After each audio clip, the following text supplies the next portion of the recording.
What's good, y'all? Welcome to my review for this week's episode. And finally,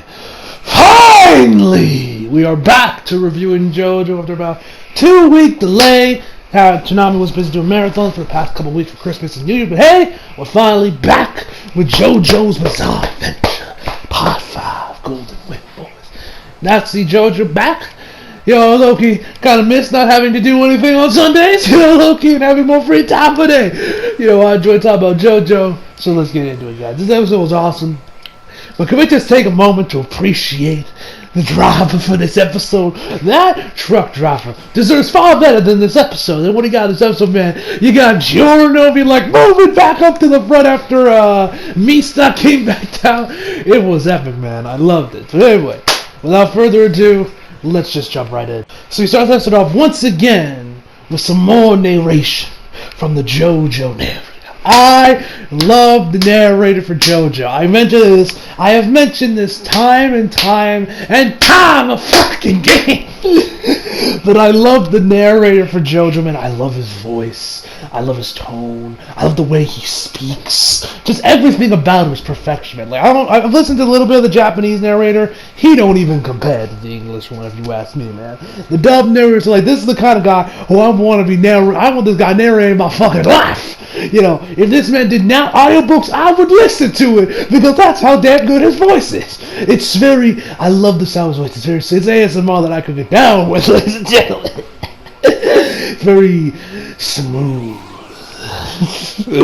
But anyway, so we start the episode off with Mista's backstory. We find out a little bit about him before he was rocking that outfit he wore. Now, he was rocking a similar design, but a purple beanie, and he was like, back in the day, Mista enjoyed the familiar. He used some other words. I'm not going to go quote, word for word, because he said the Bulgarian, I forget exactly what he said, but he was like, he enjoys the familiarity or something of, sleep, the aroma, the trees, and the trees swaying in the wind, the branches swaying in the wind, the aroma of wine, that was Mista's thing, man. He enjoyed the simplicity of it all.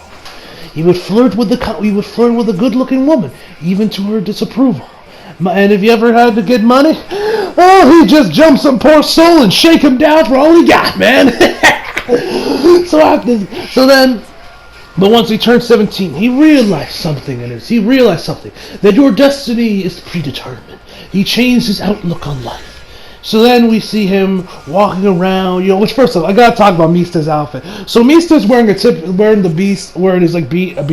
but he's wearing a collared shirt. Standard, I think it was grayish, blackish, maybe dark greenish, I think it was. Might have been gray, dark gray. But he's wearing it, but of course, since this is JoJo, you can't just wear normal clothing. No, good sir. When you in JoJo, you have to make it look somewhat provocative. You gotta make it somewhat sexual. Especially the part with part 5 where your ED is fucking music. That's what that ED is. That R&B music right there, that's fucking music. That's the music when you're down with your girl and you getting it down and dirty. That's it. If you watch the music video for it, because that's exactly what it is. So if y'all listen to the whole song of it and you watch the music video, that's exactly what you get from the music. It's that fucking music. This that baby making music. This that music while you down getting a blowjob for your girl. You have this playing in the background, ladies and gentlemen.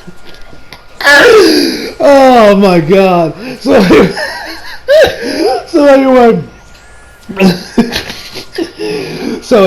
So Mista, so the dude's wearing a shirt, but he has the top and he has the top and the first two, or at least the bottom two buttons on the bottom of the shirt is open, showing off some of his stomach.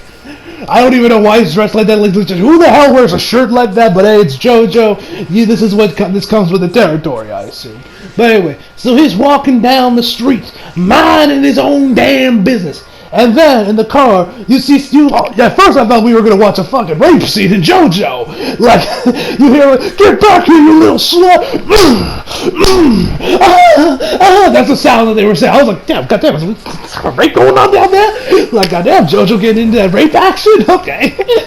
This should be interesting, but nah, the man's just beating the shit out of her. Man just beating the shit out of her, and he's just like, you know, he's just going to town on this poor girl. And the narrator comments that there's a nearly nude woman in the back of the car. Mista's instincts took over, and he opened the car. Okay, he didn't say all this, but he opens the car door, grabs the dude out of there, and knees him right in the stomach. The dude hits him so hard he starts vomiting, or not really vomiting, but he like pukes out saliva or something. He's like, oh, you bastard. And then, you know, the other guys are like I think it was like two other guys that were in the car. Yeah, two other guys in the car. They come out, and they're like, what did you do to my brother? Okay, so all of them grabbed out their guns, and because we know Misa stands Sex Pistols in his ability, we're like, you know, we find out a little bit more of how his ability works, where pretty much all these guys start firing at him, and I like the way it was shown off, kind of like in the Matrix slow-mo kind of thing, where you see like the waves from like the bullets and such coming towards him. And coming towards him, you know, like if you guys seen the Matrix, you know, it's how like when we had like those bullet time Matrix dodge and see, you know, those scenes, you know, that's the pretty much what the bullets look there. And they would all just dodge Mista. None of them would get anywhere near. And he's like, what the hell are you afraid? He fires off two more, and the narrator just added where he's like, 1, 2, 3, 4 bullets he fired off. You know, like, I love the narrator for JoJo. But anyway, Mista gets up to him after he starts walking towards him like Kono Dioda, punches him, knees him in the stomach, grabs his gun, takes out some bullets from, like, I guess a little pocket on the front of his chest. And then, while the dude's getting shot out from all angles, he's just casually loading up the gun. Like, this is nothing. He's like, okay. And then, 3 perfect shots, and kills all 3 of them. And so from there, we had her back to present day, where Mista's chasing up for the guy in the truck. Goes over there, he's like, die! And then we think he's going to go after the truck driver. But in fact, he actually aims, but then from there, he aims up on top of the roof of the car and fires off the gun at the actual guy that's there, because he knows that the driver is the actual driver of the car because his right leg is broken. So he hits him straight in the head, and we think the dude's dead. I mean, that's a headshot right there.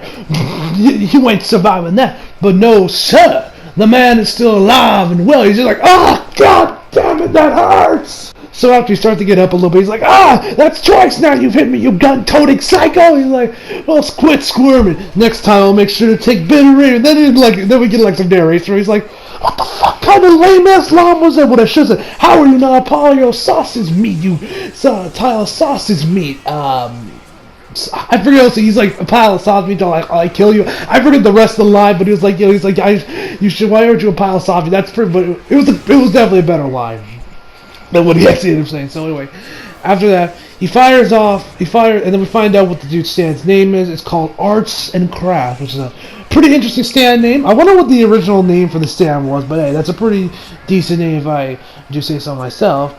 So, and the design itself looks really cool. So he fires off another shot. This time the dude blocks. He says that he can stop, and that, you know, and that he can, that, you know, he's like, with his stand, and since that they're not fast-paced, especially with the stand, he pretty much can't touch him anymore. And then he brings up the fact that he's out of ammo, because revolvers shoot about 6 bullets. 4 he fired off at the, funny enough, he fired off 4. And we know how much it hates the number 4. He fired off 4 on the truck, and then the 2 over there by the radio, and so now that he's most likely out of ammo. Misa realizes this, and then he tries to get off to reload, but he finds out he's stuck to the car. He like legit tries to let go of the little handle he's on, but he can't. He's stuck to it like his hands like glued to it. And then he also tells the driver, "Hey man, you'll stop the fucking car. Why are you so?" He's like, "Believe me, dude, I want to, but man needs some help here."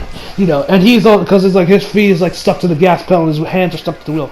And we also see that, like, you know, the bullets that the dude managed to deflect from Misa are now stuck up in the air, and he pretty much like in suspended animation. He pretty much can control stuff, and that's why the bullet in its head did not kill him, is because with the stand he could stop it dead in its track, and it's pretty much just a surface wound at that point, just a flesh wound, which obviously a flesh wound ain't gonna kill nobody, you know. So Misa then tries to, after he goes on, so then Misa tries to fire, manages to land a couple, manages like, I guess spit, I don't know what he did, like if I remember correctly, like spit out some bullets into the chamber of the gun, 2 of them, the third one he actually kind of missed and it fell to the ground, loads it back up, fires them both off, and he blocks up the first one, but then we see Sex Pistols on the second one, which manages to get him right in his throat. Yes, the bullet hits him right in the throat, which, oof, I bet was nasty. He's like, God, fuck, that hurts! God damn, it's the third time I put that tiny at show me! And so Mista realizes, he's like, alright, now our old friend is nothing but roadkill. So then he gets back on top of the truck, and then he goes to reload his gun, although he only has 4 bullets left. Yes, Mista has the unlucky 4. Oh, the humanity! Ladies and gentlemen, poor old Mista only has 4 bullets. He's like, what the shit? How do I only have 4 bullets? This is impossible. He's like, and then one of Sex Pistols points out, like, you dropped one of them. Well, you dropped one of them. That's why you only have 4. And then you got number 5 tell him, like, but Mista, you can't put 4 bullets in the gun. It won't act right. That's my best impersonation of number 5. It has a super high pitched voice. So, excuse me if that was a little grating to your ears, ladies and gentlemen. So he loads him up. He's like, oh, fuck it. So then he tells the guy to brake, to stop the car. Tells him to stop. Then he tells the guy to stop the car. Or no. He's like, then we get back to the driver. The driver's like, oh, finally, my legs and arms are free. I can stop the car. He's like, don't you dare, motherfucker, stop this goddamn motherfucking car, motherfucker. If you swear to God, I swear to God, you better not stop. Okay, he didn't say all that, but he was like, don't stop the car. And he's like, but you just said to stop the car. And he's like, yeah, well, I changed my mind. You know what would have made this moment cooler? Is if they quoted Star Wars. And Mista said, I'm altering the deal. Pray I do not alter it any further. Like, imagine how much more badass that would have been if they dropped a little Star Wars reference in there. Because that would have been cool, man. If I was a Rocky, and because Rocky loves his fucking references. He throws in music references all the time with the stand names. And Joe Toro was just a massive tribute to Clint Eastwood and those westerns. Because the first movie I ever saw was The Good, the Bad, and the Ugly. I would have loved just throw the Star Wars reference in there, man. That would have been perfect if it's saying like, well, I'm altering the deal. Pray I do not alter it any further. That would have just been super badass, if you ask me, man. That would have been super cool. But anyway, so he tells him to stop the car. He stops the car, and then he's like, "Oh God!" And the driver sees the guy, the guy from before. It's like in midair. It's like, "Oh God, it's the guy from before." He stops the car. The dude starts like walking on top of rocks, getting back over to the road where Mista is. We also once we come back from the commercial break, we see Giorno. He's back. He's like meeting up where the car was. He sees blood on the road. He puts his fingers on it, kind of rubs it around in his hand a little bit. He's like, can I be able to make it in time? No, I just gotta find a way to get there. So then we get back to Mista. So anyway, so the dude walks across the rocks, getting back to the road, and then Mista looks around, like, why the hell did you stop? And he's just looking at him so confused, like, this driver deserves so much. He also said he was gonna make it up to him later, which I don't know if Mista actually will. Because, at the end, because of what happens at the end of the episode. But, this driver gets far too much shit, man. This truck driver gets far too much shit, man, from Mista. Yeah, I hope he does make it up to him, man. Because that man fucking deserves it, man. Like, he deserves so much better than this shit, man. Him having to go put up with this bullshit. But anyway, so he tells him to punch it. Don't you, like, drive and don't you dare stop. If you do, I'm gonna fucking kill you, So he hits them, so he hits the accelerator, charges retort. And while that's going on, the dude's, like, grabs one of Mista's bullets, he's just tapping it. Like this. He's like, yeah, there's only, you'd be surprised what a bit of light tapping would do to power. Power uses stores up in the point of fixation, I think the word he used, and he just keeps tapping it, while the dude is punching the button. It's just punching it. He's charging right towards it. He's like, all right, and they just and after he's on tapping, fires off the bullet, which manages to hit Mista in the midsection, while he goes and fires off 3 of the bullets, and all 3 of those bullets obviously missed. And then he's on the ground, the dude gets back on the truck, and he's like, and now he's like grabbing his side. He has only his 1 bullet left. He's like, damn it, my luck has been shot. All I had, why did it have to be 4? 4's never been a lucky number. Which I think there's actually a legit phobia of the number 4 for America. I think there's like a phobia of the number 4. I could be wrong on that. Correct me if I'm wrong in the comments, but I swear I vaguely remember watching some YouTube video or something where they mentioned that there was a phobia of the number, that there's a phobia of the number 4. I could be wrong on that. Correct me if I'm wrong. Or it might have been 13. So I don't know. But anyway, yeah. So Mista So Misa's like, would you believe me if I have one shot left? He's like, what are you talking? And the dude's back to doing the tapping. He mentions how it's like putting in SOS on Morse code, this tapping thing. So he keeps tapping it, and he tells him, oh, just drop the bravado act, you can't do it. And he's like, I got one bullet left, which means I'm still in the game. And so then he fired, and then he's like, and actually while he's like loading up the bullets and telling the dude to punch it, he's trying to think of an idea, a way to beat the guy, because he can only get surface moves from it. And he thinks about, and he realizes like maybe if I hit him in the mouth, surely he can't stop it there. So that's where it's problem. So he aims the gun and fires off right at his mouth. Goes, and then you got Sex Pistols number 7, number 6, and number 5, I believe it was. You got number 7 be like, all right guys, the last bullet, come on board, let's get this on. I like number 7. I like number 7 with Sex Pistols. Out of all the Sex Pistols, I like number 7. So number 7 gets them all together up, and then he fires out the shot, and the dude legit opens his mouth, giving them just free access, and they just charge right in there. He falls to the ground, he's like, I knew it, and he gets right back up. And says that it's common sense for you to aim around. You thought I wouldn't be able to anchor objects into my mouth, so deflecting would have been a pain in the ass. So I thought I'd just open my mouth for you. It's like, what the shit? Come on, give me a break. He can control things with his mouth too. He anchor things down with his mouth too. He's like, now, Misa, it's time for you to die. And he goes back to tapping the thing. And we think that the dude might actually have won this one. But then we see, then the JoJo music hits in there. And when that theme hits, it's all over. And then we see Sex Pistols, all 7 of them, or 6 of them actually, walking in on the bullet, and they're all just kind of all together, and they're like, all right, let's go. They're like, shit, they're too close. So then he fires out the bullet. Sex Pistols jump off there and kick it right back into him. He brings up his stand, arts and crafts, fires it off from there, and then so he's like going there to block it up. But then Sex Pistols actually manages to break the bullet in half. So they break the bullet in half. Once there, then they both go into separate directions. And so, but then one of them, he's like, no, he can't be aiming for it, can he? He's not aiming for that. And you're like, what the fuck do you mean, man? What do you mean by that? We find out he was actually aiming for the bullet in his head that's already lost in there. He fought, and it lands right there, putting it in there deeper into his skull, which means it hits his brain, and the man just kind of sits there for a few seconds, and the soundtrack gets really ominous for a moment, and I'm like, yo, is the man dead, or what? Like, what the hell's going on here?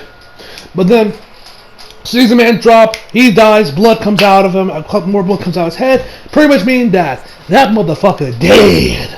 So he tells the driver, we're going back over to the harbor. And he's like, what is wrong with you people? What happened? What were you guys doing out there? I'm so confused. So once the driver gets back down, and he goes starts talking some match. He'd be like, oh, I ain't scared of y'all. If y'all ever come after me again, I'm gonna come after you. I'm gonna fuck you up. So then Giorno walks in there and tells him, hey, I need you to take me back up there. And he also says, this ain't a taxi service, Strunzel, whatever that means. So then Giorno gets in there, tells him he needs to drive. He just stands there for a moment, and then he uses golden wind, punches the dashboard, punches the glove compartment. He's like, what are you doing down there? Move! He's like, oh, yes, and then he turns around and goes right back up. Oh my god, this episode was hilarious, man. You gotta love JoJo. So overall, I give this episode a 9.5 out of 10, guys. So hope y'all enjoyed the video. Leave a like if you did. Subscribe if you're new. Follow me on Instagram, Twitter, flag links in the description box below. And as always, come back for more. See you guys next time. Now, if you will, excuse me, I got day 2 of Wrestle Kingdom to watch.